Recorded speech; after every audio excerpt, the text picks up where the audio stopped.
this session is going to focus on identifying appropriate comparison and competitive measures. What's the importance of using those, and how do you use those in managing your everyday business? So hopefully, there we go. So why do we measure performance? Why do we have results? Why do we even talk about results? First of all, results are not an end to themselves. We only collect results because we want to use them for something. And the thing that we're using them for in our performance excellence journey is to improve the way we do business. And so whether we talk about that improvement as evaluation of our programs or reallocating resources, do we call it planning, whatever we're talking about is really, we're doing all of those things so that we can make our business better, that we can improve. And that's really the purpose behind collecting these comparative measures. So comparisons are an essential management tool because it helps all of us, all of our managers, answer 3 questions that every manager must be able to answer. And those questions are, how well are we doing? How do you know how well you're doing? And what must we do to get better? You can't really answer any of those questions with any degree of certainty unless you have some comparisons data. You have to have something with which to compare your performance against, so you know, are you performing amongst the best, or are there some areas that you need to improve upon? So let's jump into it. What is a comparative measure?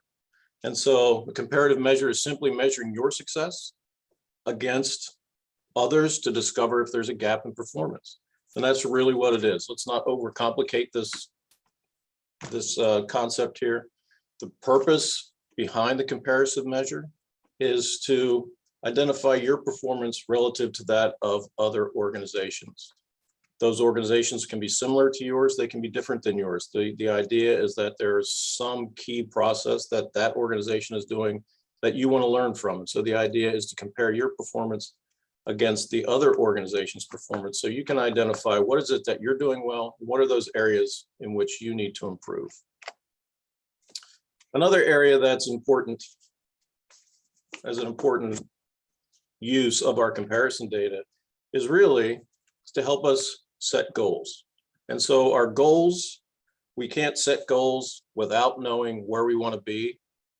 And the best way to know where we want to be is to look at your competitors. Look at those in your marketplace. How are they doing? Project their performance out and then project your performance out. How are you doing in comparison to those other folks? And that will help you understand where you need to be. What are those areas that you need to ensure that you have some continuous improvement efforts going on? What are those areas that you need to look at for innovation? Benchmarking. So what's the difference between a performance measure and a benchmark? Really, there is no difference. A benchmark is a comparative measure. It's just that a benchmark is identifying who is the leader, who does this particular thing the best, and they become the benchmarks. And so this benchmarking process is really just a way of identifying who is the best, who does this area the best. And so benchmarking is a process that we kind of get the terms befuddled from time to time. And the benchmark is really identifying what is the best measure. And so who has that best measure and what is it? Is it customer satisfaction?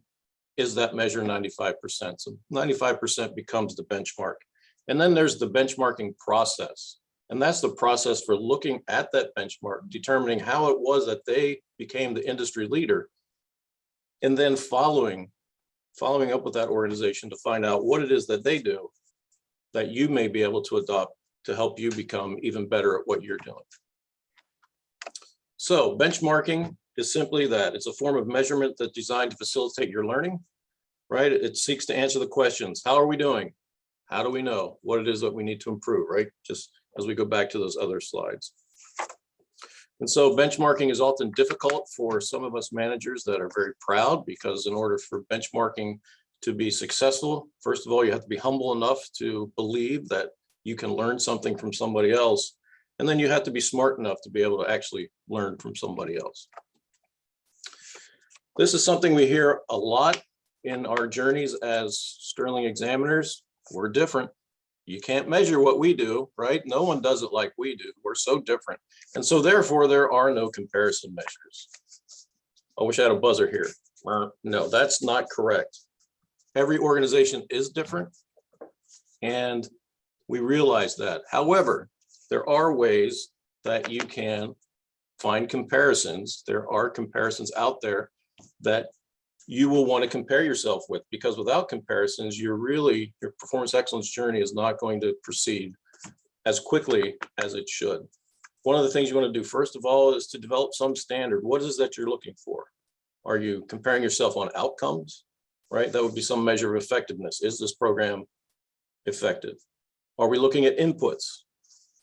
Some measure of control. A lot of times performance measures are used for control, and control is not always a bad thing. So control can be in the education industry, for example. Are the teachers following the curriculum, right? So we have a performance measure on input to determine, are they following that particular input? Is the standard a process? Are we looking at efficiency? And so for those particular items, we want to make sure that we have some process. We want to have some standard for which we can compare. And then we want to have data that is alike in kind, quality, right? So I may be using a 3-point scale on a customer satisfaction survey, and somebody else is using a 10-point scale.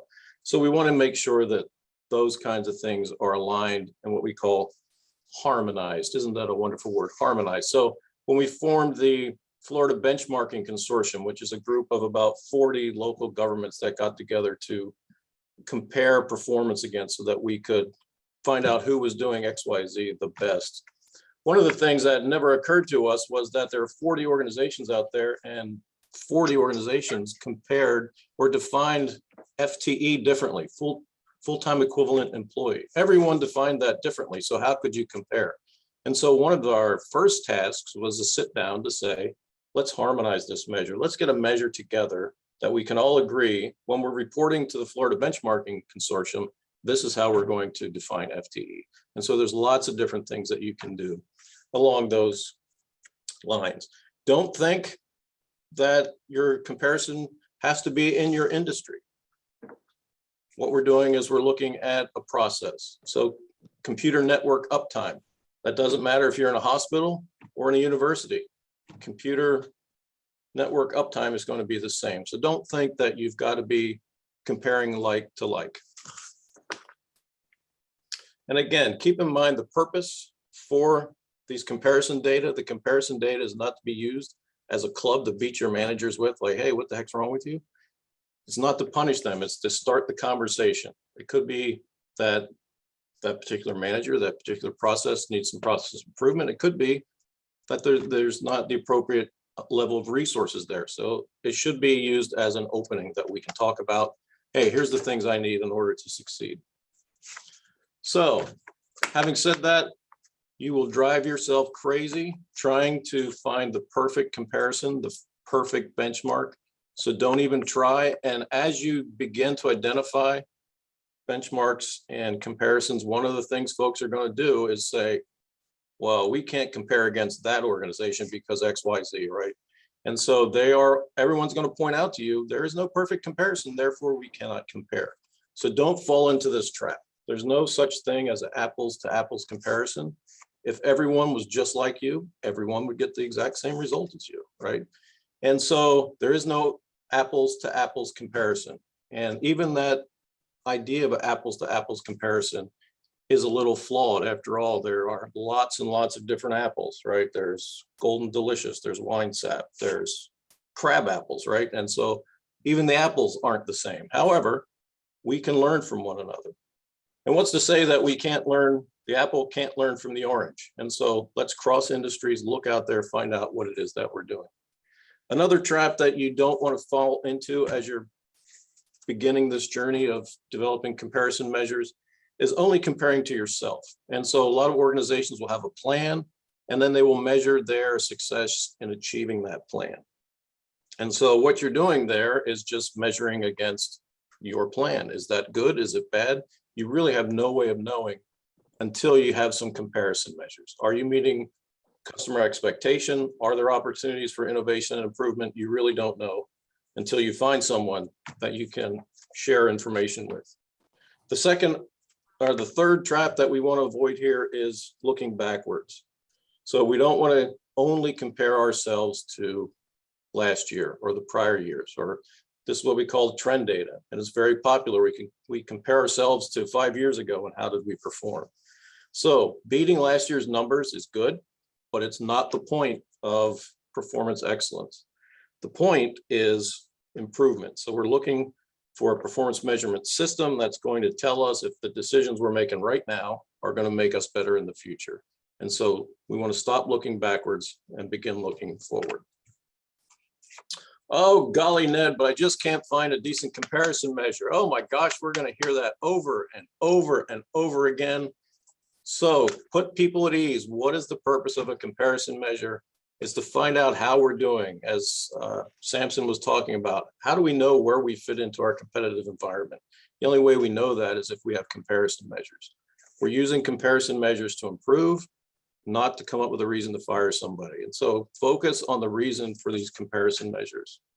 Focus on the product or service that's being delivered. And so what we find is that we often we want to focus on the output, public safety. But there's lots and lots of different ways to deliver public safety. So focus on that product, focus on the process, and it's each of our approaches has lots and lots of different processes. So focus on those processes, and that's what we want to look for. Look for a willing partner. Oftentimes, there are those others out there who are looking for performance comparators. And you can start your own organization, much like I talked about with the Florida Benchmarking Consortium. There are those out there that want to talk. If you're in a competitive business, you might want to form this partnership with an organization of private industry that's outside your competitive area. And that way you can begin forming your own partnerships.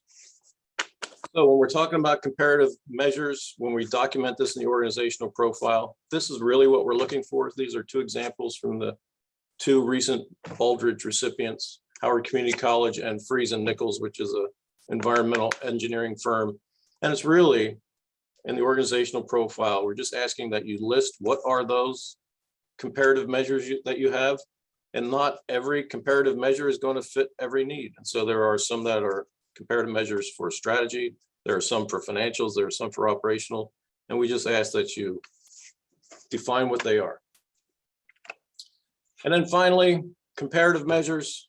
One of the best reasons we have a comparison measure is so that when we go to the Sterling conference, we can brag. We can say to Laura, look what, hey, yeah, look at mine. My organization's so much better than yours. That's just a nice little side benefit. But really, we want comparison measures so we can understand how well we're doing, where we fit into the organization. Are there opportunities for improvement and innovation? And then we want to develop some standard against which we can identify, do we have gaps in performance? What are those gaps? And then how do we go about improving?